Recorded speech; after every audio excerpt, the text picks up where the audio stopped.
გადაცემა გაფანტული მარგალიტები გიორგი შალვაშვილთან ერთად ამერიკის შეერთებული შტატები და ნიუ-იორკის ყმაურიანი ქუჩები. ჩვენი დღევანდელი გადაცემის მასპინძელიც და სტუმარიც გახლავთ გენიალური მუსიკოსი, მართლაც უდიდესი კომპოზიტორი ირაკლი შარაძე, რომლის გენიალური ნაწარმოებიც ჩვენს გადაცემას ლაიტმოტივად ზდებს ხოლმე და ძალიან მიხარია და მადლობა ამ საჩუქრისთვის და ამაზე ცალკე ვისაუბრებთ.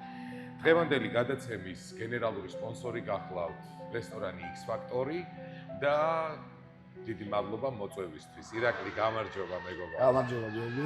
მადლობა რომ ჩვენთან ხარ. მადლობა შენ მოწვევისთვის და ის ერთი წლის წინ რო ჩავწერეთ გადაცემა, რა თქმა უნდა, ის მაშინ ახალი დაბადებული იყო ჩვენი გადაცემა და აი დღევანდელი გადაცემა განსაკუთრებულად მნიშვნელოვანი იქნება და უფრო ფართოდ გაჟღერდება ყველაფერი და უფრო ხარისხიანად, იმიტომ რომ მადლობა უნდა გადაუხადო ლუკას და არაჩვეულებრივ ადამიანს გელას, რომლებიც კადრს მიღმად განანდა ამ არაჩვეულებრივ გადაცემას თავიანთი პროდაქშენის. ლუკა, უღრმესი მადლობა შენ და რა ვიცი, აი ესე ლამაზად გვიღებენ.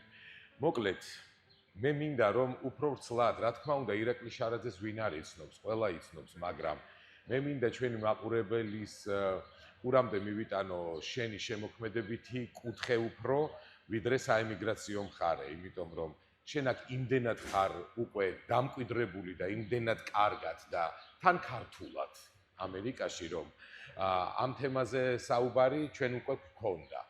და მოდი, ვისაუბროთ შენ შემოქმედებაზე. რაც შეეხება ჩემ შემოქმედებას, ჩემი გიორგი, ეს მუდმივად ვითარდება.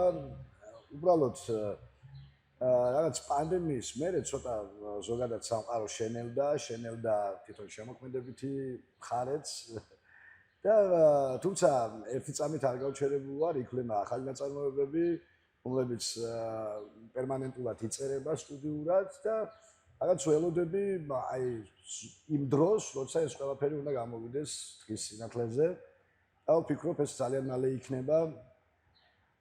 და ვფიქრობ, რომ პირველი კონცერტი მე მქონდა საუბარი გენიალურ მაესტროსთან, ჩვენი მუსიკალური ცენტრის სამხატვრო ხელმძღვანელთან, ზვიად ბულქვაძესთან და რაც გვინდა რომ აი ესეთი საერთო პროექტი გავაკეთოთ და დავიწყოთ ბათუმიდან და რა თქმა უნდა გადმოვინაცვლოთ ისე ნიუ-იორკში ჩემი ახალი ნაწარმოებებით, რომელიც აი პანდემიიდან დღემდე დაახლოებით, იმიტომ რომ იქ ბევრი თავისუფალი დრო იყო, ბევრი თავისუფალი დრო მოგვეცა მუსიკის საკეთებლად და აუცილებლად ძალიან მალე უახლოებულია დრო, როცა ეს ყველაფერი გამოვა დღის სინათლეზე და რა თქმა უნდა, იმედი მაქვს, რომ აუცილებლად გვეწვევი კონცერტზე. აუცილებლად. გეწევით რომელია, თან რა თქმა უნდა, აუცილებლად ჩვენი გადაცემითაც გეწევით. მე მინდა აი ასეთი რამ გითხრა, რომ ზოგადად შოუ ბიზნესში და ზოგადად მუსიკის ხელოვნებაში ადამიანები ყოველთვის ცდილობენ, რომ თავიანთი თავები წარმოაჩინონ მხოლოდ და ძლიერი სხვა მუსიკალური განათლების მქონე ადამიანი, ან მომღერალი, ან მუსიკოსი, ან კომპოზიტორი ავყოფონ ჩრდილში. რაც შენში არ არის. მე ვაქცევ ყურადღებას შენს პოსტებს, რომ არ ივიწყებ იმ გენიალურ კომპოზიტორს და მუსიკოსს, რომელმაც დატოვა სამყარო. მე მინდა ამ ადამიანზე შენ თვითონ თქვა. რაც შეეხება ლევან შენგელიას. ლევან შენგელიაზე ვსაუბრობთ. ლევან შენგელია ჩემთვის არ იყო მარტო დიდი მუსიკოსი, ის იყო დიდი ადამიანი, იმიტომ რომ მისი ძალიან უნიშნელოვანესი როლია იმაში, რასაც მე დღეს წარმოვადგენ, იმიტომ რომ ფაქტიურად სულ კარგად 22-23 წლის ვიყავი, როდესაც აჭარის სახელმწიფო ანსამბლის ორკესტრს ხელმძღვანელობდი და მაშინ მოხდა ბათუმში ჩვენი შეხვედრა და აი ჩვენმა ერთობლივმა კონცერტმა განაპირობა სამომავლოდ ძალიან ბევრი რამის ცვლილება ჩემს ცხოვრებაში, თუნდაც ის რომ მე ამერიკის შეერთებულ შტატებში ვარ, მისი კონკრეტულად მისი ინიციატივა იყო ეს ყველაფერი და ჩვენი ჩამოსვლიდან ჩვენ ერთობლივად ძალიან ბევრი პროექტი გავაკეთეთ აქაც საქართველოშიც და მუდმივად ეს არ გაჩერებულა, ჩვენ სულ მუშაობდით ერთად, ვაკეთებდით ერთად კონცერტებს ეს იყო ჩემი უახლოესი მეგობარი. ის გახდათ ჩემი შოთის, ჩემი შვილის ნათლია. რა ვიცი, როგორ შეიძლება რომ დამავიწყდეს კი არა, დღე არ გავარო ჩემს ცნობიერებაში, ჩემს გულში ძალიან დიდი დოზით არ არსებობდეს ლევან შენგელია და იმან უნიშნელოვანესი კვალიდატოა ჩემს ცხოვრებაში, რომელიც მარადი უხსოვნაშია ჩემთვის და ერთმა მოფოს ნათელში. კი, ჩემო ძმაო, ეს იგრძნობა შენს ცხოვრებაში, შენს ყოველდღიურობაში, შენს პოსტებში იგრძნობა, რომ როგორ მოგენატრა, რამხელა სიყვარული გაქვს მის და თქვენი დუეტები, რომელიც არის სოციალურ ქსელში, რომელსაც მე ხშირად ვუყურებ ხოლმე და ყოველთვის ვაკვირდები და ესეთ რაღაც სულ კითხვა მიჩნდება ხოლმე, რომ რა კარგია, როდესაც ორი ადამიანი ერთ საქმეს ემსახურება და ორივეს ერთმანეთის ხელოვნებისთვის ხელშეწყობას განაგებენ, ერთმანეთისთვის განაგებთ ხელშეწყობას და აქ არ არსებობს არაფერი, მე ეს ვარ,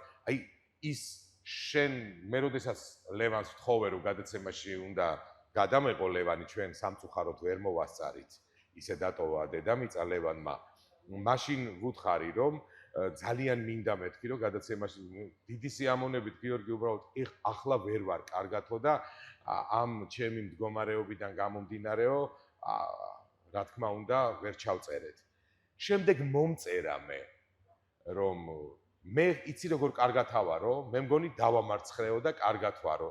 როგორ მახსოვს ეს მოწერილი და მე ვთხარი. ბოლო წუთამდე არ ჯეროდა და არც ჩვენ დაგვაჯერა არავინ, რომ რაღაც ყველას გვეგონა, აი, წეგან ახსენეთ არაჩვეულებრივი ადამიანები, ჩვენი ლუკა და გელა და მათი გუნდი, არაჩვეულებრივი გუნდი, რომელმაც ლევანის ბოლო დიდებული კონცერტი გადაიღეს და რაღაც შემოგვინახეს ამ ადამიანებმა რელიქვიად მისი, აი, ესე ვთქვათ, გედის სიმღერა და თელმა ნიუ-იორკში მოღვაწე ქართველმა ვარსკვლავებმა მიიღეს მონაწილეობა და ეს იყო რაღაც ერთგვარი გამოსამშვიდობებელი, თუმცა მიუხედავად ამისა, რომ მაშინაც ისე დასუსტებული იყო უკვე და ძალა გამოცლილი, მაინც ყველას გვაჯერებდა იმას, რომ თვითონ იყო არაჩვეულებრივად გრძნობდა თავს და ყველაფერი იყო კარგად და თუმცა ყველაფერი მე მადლობა მინდა გადაგიხადო იმისთვის, რომ შენ მხოლოდ და მხოლოდ შენი საქმის პროფესიონალი კი არ ხარ. შენ აფასებ ნიჭიერ ადამიანებს, შენ იცი მეგობრობა და მე და შენ ფაქტიურად 2 წელია თითქმის უკვე კონტაქტობთ, ვიცნობთ ერთმანეთს და როდესაც ასეთი ადამიანი ხარ, დიდსულოვანი ადამიანი ხარ. და ახლა მოდი დიდსულოვანი ადამიანის მისი უდიდებულესობა დედის და მისი აღმატებულება მამის თემასაც შევეხოთ, რომელიც ჩამოაბრძანე ამერიკის შეერთებულ შტატებში და იმყოფებიან აქ შენთან ერთად. ეს ძალიან მნიშვნელოვანი საკითხია და ძალიან დიდი სიხარულის განცდა ჩემთვის, იმიტომ რომ ფაქტიურად ჩემი მშობლების გარეშე ცხოვრება მომიწია დაახლოებით 10 წელი, ცოტა კიდე შეიძლება მეტი. მაგრამ ამ ხნის განმავლობაში ისე მოხდა, რომ მათ მიიღეს თავიდანვე ამერიკის ვიზები და ისინი წელიწადში ერთხელ თუ არა 2 წელიწადში ერთხელ მაინც ჩამოდიოდნენ აქ, რაღაც შიგადაში ჩვენ ჩამოდიოდით და ასე თუ ისე მაინც ვიყავით ერთად, მაგრამ ის აი ყველაზე მეტად რო გენატრება მათთან გატარებული ცოტა ხანგრძლივი დროები, ეს ძალიან მენატრებოდა და ძალიან დიდი სურვილი მქონდა, რომ ეს ესე მომხდარიყო, რაც შარშან უკვე გავაკეთეთ გაერთიანება ოჯახის, მათ მიიღეს პერმანენტ რეზიდენტის ეგრეთ წოდებული გრინ კარდები და ეხლა უკვე ჩვენ ცხოვრობთ ერთად ნიუ-იორკში, რაც არის უსაზღრო ბედნიერება ჩემთვის. მგონი თავიდან დავიბადე, იმიტომ რომ აი კიდევ ვეღარ წარმომედგინა თუ ეს ბედნიერება როდესმე მეღისებოდა, რომ მათთან ერთად მეცხოვრა და ეს ამისულდა. ეს არის მართლაც შეუდარებელი და შეუფასებელი ეს ყველაფერი. მადლობა უფალს, რომ ასე კარგად წავიდე შენი ცხოვრების ეტაპი. ჩემთვის განსაკუთრებულად მნიშვნელოვანია სიყვარული მშობლების მიმართ. მით უმეტეს ბიჭებს რომ უყვართ თავისი დედიკოები და მამიკოები, ჩემთვის არ ვიცი, მე შენ ძალიან მიყვარდი ძმაო და მეგობარი ვქვია შენი და შენ ჩემი. მაგრამ აი იმ ყველაფრის შემდეგ, რაც მე ცხოვრებაში გადამხდა, იმის შემდეგ უფრო განსაკუთრებულად შემიყვარდი შენ და განსაკუთრებულად შენი მშობლები და მე მინდა რომ ვუსურვო მათ ღმერთის წყალობით და ღვთისმშობლის ვედრებით დიდხანს სიცოცხლე და ძალიან მინდა რომ გახარებული იყო, მინდა რომ შენ სიბერეს მოესწრო. დიდი მადლობა გიორგი და ასევე მინდა 1-2 სიტყვით აუცილებლად გითხრა, ჩვენ გქონდა ბევრჯერ ამ საკითხთან საუბარი. თუ ვინმე მაგალითი და სამაგალითოა ჩვენთვის მშობლების სიყვარულში, ეს ხარ შენ და მადლობა უპირველეს ყოვლისა მეგობრობაში და მადლობა იმისთვის, რომ ესეთი შვილი ხარ. ყველა ასპექტში რო დიდებული ადამიანი ხარ, ეს თანხდებით ყველა ჩვენთაგანი, მაგრამ ის აი როგორი შვილობაც შენ აჩვენე და როგორი შვილობის მაგალითიც გვაჩვენე ჩვენ, ეს იყო შეუდარებელი და მართლა შეუფასებელი, იმიტომ რომ არც კი ვიცი რომ აი ერთი ადამიანისთვის ერთდროულად ერთბაშად ამხელად კივილის განცდის მიღება და ამ ყველაფრის გაანალიზება და შენარჩუნება ისევ ღირსეული ადამიანობისა და უბრის სიყვარულში ცხოვრების გაგრძელება ერთეულების ხვედრია და მათ შორის ხარ და დიდი მადლობა ჩემო მეგობარო, მე ვფიქრობ რომ ეს ნორმაა და ასეც უნდა იყოს, მე ასე ვფიქრობ. მოკლედ განვაგრძოთ თემა, შენი უსაყვარლესი და უმშვენიერესი მეუღლე, რომელიც დარწმუნებული ვარ შენი უამრავი ნაწარმოების მუზაა და შენი შვილები. მე ვიტყოდი რომ უამრავის არა, უფრო ყველას. ესე რა ვთქვა, იმიტომ რომ ჩემი ყველა ნაწარმოები და ყველა სიმღერა, რაც დაწერილა, ეს ყველაფერი არის სპონტანურად. ხან გათენებისაც მიწევს პიანოსთან და დაждომა და დაკვრა რაღაცისა და ამ დროს უკრავ რაღაცას რაც შეიძლება ხვალე საერთოდ აღარც გახსოვდეს და გაქრეს ეს თემა შენი ცნობიერებიდან, მაგრამ ამ დროს არა აქვს მნიშვნელობა საათი, ხამის საათი, 2 საათია, გათენებაა თუ რატო ყოველთვის არის მზად იმისთვის რომ ის რაღაც გადაიღოს, ჩაწეროს და მერე უკვე ხდება ამისი რა თქმა უნდა დამუშავება, გადამუშავება ამ ყველაფრისა და მერე რჩება უკვე და ამ გენიალური შედევრების საღამოს, როდესაც მოვაწყობ წეღანას თქვით, საქართველოში და უფრო ფართო მასშტაბით გაიცნობს ამას ხალხი, უნდა გაიცნოს, იმიტომ რომ მართლა კარგად წერ. მართლა კარგად წერ და ჩვენ მაყურებელს უკვე უყვარს, იმიტომ რომ ორ გადაცემას ადევს ეს შენი შექმნილი მელოდია, სადაც კომენტარებში წერია. ხომა რა მუსიკაა, სად ვნახოთ ლინკი, აი ეს უკვე მიღწევაა და დიდი მადლობა გიორგი. შენ მადლობა რომ ეს მუსიკა ჩვენი გადაცემისთვის გაიმეტე და შემოგწირე. მე მახსოვს აი ამ ტექსტით მომწერე. სწორედ ის დროა, როდესაც შენ უნდა ამას უსმინო, შენი დედიკოს და მამიკოს თვისო და გამომიგზავნე და იმ წუთშივე მადლობა შენ, მოკლედ.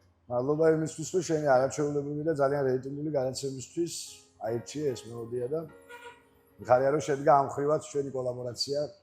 მოკლედ ირაკლი, ჩემო ძმაო და მეგობარო, იბადება შენს ცხოვრებაში გენიალური შემოქმედება, მაგრამ როდის დაიბადა ამერიკაში X Factory, რესტორანი X Factory? ძალიან მნიშვნელოვანი და საინტერესო თემას ვეხებით. ესე იგი, მე მყავს მეგობარი, არაჩვეულებრივი ადამიანი, ძალიან წარმატებული და უკვე ცნობილი ბიზნესმენი, ალექსანდრე ლექსო მაზანაშვილი. ჩვენი მეგობრობა უკვე ფაქტიურად ჩემი ჩამოსვლის დღიდან, ესე 12 წელიწადია უკვე ჩვენ მეგობრობთ ოჯახებით. და ხაზი იმიტომ გავუსვი რომ ამ ყველაფერში თუნდაც X Factor-ში მთავარი როლი მეგობრობამ ითამაშა და ჩვენ მქონდა რაღაც საუბრები, აი ისევ პანდემია მინდა ვახსენო, იმიტომ რომ მან დრო გაჩერდა, ყველაფერი გაჩერდა და რაღაც სუახლის ძიებაში ვიყავით ყველა ჩვენთაგანი. თუ აი რა შეიძლება მომხდარიყო ახალი ჩვენ ცხოვრებაში და ლექსოს შემოთავაზებით გადავწყვიტეთ რომ რაღაც ესეთი ქართული მე ძალიან მიყვარს, აი ბათუმელი ვარ და ნავსაყუდარის ხმარება. იმიტომ ძალიან კარგი სიტყვაა ნავსაყუდარი. ნავი გადის, რეალებს, მაგრამ მაინც იმ ადგილს უბრუნდება და რაღაცა ისეთი ადგილის შექმნა, სადაც ერთობლივად მოხდებოდა ქართული კულინარიის, რომელიც ძალიან ცნობილია და უკვე პოპულარული ამერიკის შეერთებულ შტატებში, ქართული კულინარიისა და ქართული კულტურის, ქართული ხელოვნების სინთეზი გაკეთებული იყო და აი ამ ხრივ ლექსო მანამდეც ჰქონდა ცნობილი რესტორანი ამერიკაში, დიდი გამოცდილება აქვს მას, მე ჩემი მუსიკალური გამოცდილება, ურთიერთობები და ჩვენ გადავწყვიტეთ, რომ ერთობლივად ერთმანეთის გვერდით, მისი იდეით შეგვექმნა ესეთი ადგილი. თავიდან სხვადასხვა სახელებზე იყო საუბარი, შევჯერდით იმაზე, ამაზე, რამ იყო ჩვენი ნინი შერმადინი, რომელმაც გამოგვიწოდა მაშინ ხელი, ისი დახმარებით კიდე და ჩვენი აი ასეთ შეჯერებით გამოვიდა რომ დაერქვა X Factor-ი. განსაკუთრებული თემაა ხელოვნება X Factor-ში აქ, იმიტომ რომ აქ არის ცოცხალი მუსიკა, აქ არიან ჩვენი ქართველი, ასე ვთქვათ, ვარსკვლავები, რომლებსაც თავთავიანთი დღე აქვთ, რომ იღებენ მონაწილეობას, მღერიან. კი, ეგრეა. ყველა დღე განსხვავებული მუსიკა იკვრება, არის ცოცხალი მუსიკა, ყავს ბენდი, ძალიან ბევრი მღერო და ძალიან ბევრი მღერის, სამომავლოდ ძალიან ბევრი ახალი სახეები მღერებენ და მიხარია რომ თან რაღაც ის სივრცეა, სადაც ქართველები ერთობლივად ღებულობენ სიამოვნებას, წეგანაც აღნიშნე ქართული კულინარიით და ქართული ხელოვნებით, გვაქვს არაჩვეულებრივი მხატვრის ადამიანის, რომელმაც ნოვაცია გააკეთა ფაქტიურად ქართულ მხატვრობაში, ქართული კალიგრაფიით შექმნა ნახატები და მისი გამოფენა შოთა საგანელიძე ძალიან ცნობილი და წარმატებული ქართული მხატვარი. რა ვიცი, ქართველების ერთ-ერთი საყვარელი ადგილია და ამით ძალიან ვხარობ და ძალიან და კარგი რაც არის კიდევ ის და რაც მომწონს მე აი აქ ამ არაჩვეულებრივ მართლაც ნავსაყუდელში მოდი ასე ვთქვათ. და ყველაზე მთავარი კიდე ის არის რომ ძალიან მომწონს, როდესაც აქ მოსული სტუმრებისთვის შენ თვითონ ჯდები ინსტრუმენტთან და უკრავ. ეს კიდევ ერთხელ მეტყველებს იმაზე რომ შენ ხარ შენი საქმის მოყვარული, პროფესიონალი მუსიკოსი და პატივსცემ შენს ყველა სტუმარს. რა თქმა უნდა, უპირველეს ყოვლისა, მუსიკა არის ჩემი საქმე და შემდგომ სხვა დანარჩენი. მე მიხარია ისევე ის რომ მე სამჯერ მქონდა ბედნიერება რომ აქ მე მღერა და აქ მინდა ერთი კურიოზი მოგიყვა რომელიც შენ არ იცი. პირველი დღე, როდესაც მე ჩამოვედი ამერიკის შეერთებულ შტატებში, პირველად რომ ჩამოვედი და ჩემი კონცერტი რომ დაიგეგმა აქ X Factor-ში და ეს პოსტერები რომ დაიდო რომ გიორგი შალვაშვილი მღერის X Factor-ში საქართველოში ერთ-ერთმა ჟურნალმა მე შენ გამოგიგზავნი ამ ჟურნალს მერე ისე დაემთხვა რომ მე ვეღარ მოვახერხე ჩემი პრობლემებიდან გამომდინარე არ მინდა ამაზე საუბარი და იწერება ასეთი რაღაც 46 წლის ასაკში გიორგი შალვაშვილმა გადაწყვიტა რომ ამერიკის შეერთებულ შტატების X Factor-ში მიიღოს მონაწილეობაო. ძალიან საინტერესოა და სხვათა შორის გიორგი პირველი არ ხარ, იმიტომ რომ ზუსტად ეგ იგივე რამოდენიმე მომღერალს შეემთხვა, რომ აი მოხდა იგივე დამოკიდებულება, რომ ყველას გონია რაღაც პროექტი ეს X Factor-ი, სადაც რეალურად არის X Factor-ი პროექტი, უბრალოდ ეს კი, რა თქმა უნდა. ეს უკვე პროექტში გამარჯვებულები მოდიან და ღერიან ახლა, რა. ასე რომ და მე ყველაზე ძალიან კიდევ ის მეხარია, რომ დღეს ჩვენი გადაცემა ისე არ დასრულდება, გადაცემის ჩაწერის შემდეგ კიდევ ჩემი პატარა მოკრძალებული პროგრამით, რომ მიწევს ვიმღერო X Factor-ში შენთან ამ არაჩვეულებრივ შენთან და ლექსოსთან ამ არაჩვეულებრივ დაწესებულებაში, სადაც იგრძნობა ქართულით, სადაც იგრძნობა მთელი სამყარო, მოდი ასე ვთქვათ, იმიტომ რომ რაღაცნაირად განსაკუთრებული მსმენელი ყავთ ყოველთვის. მე ასე მახსოვს ნამდვილად ესეა და ყველაზე მეტად ის მიყვარს, რომ ძალიან განსაკუთრებულად შერჩეული პროგრამებით არის აქ მღერა და არა ის, რაც გვინდა და როგორც უნდათ ხო ადამიანებს.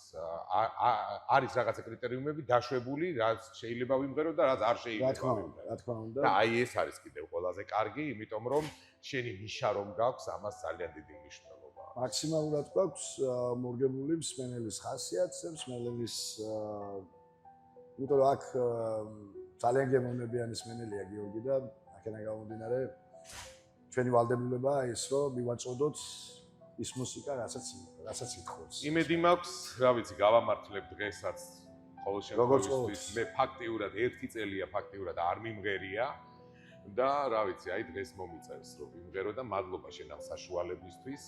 მადლობა ამის თანასიყვარულისთვის შენი ოჯახისთვის.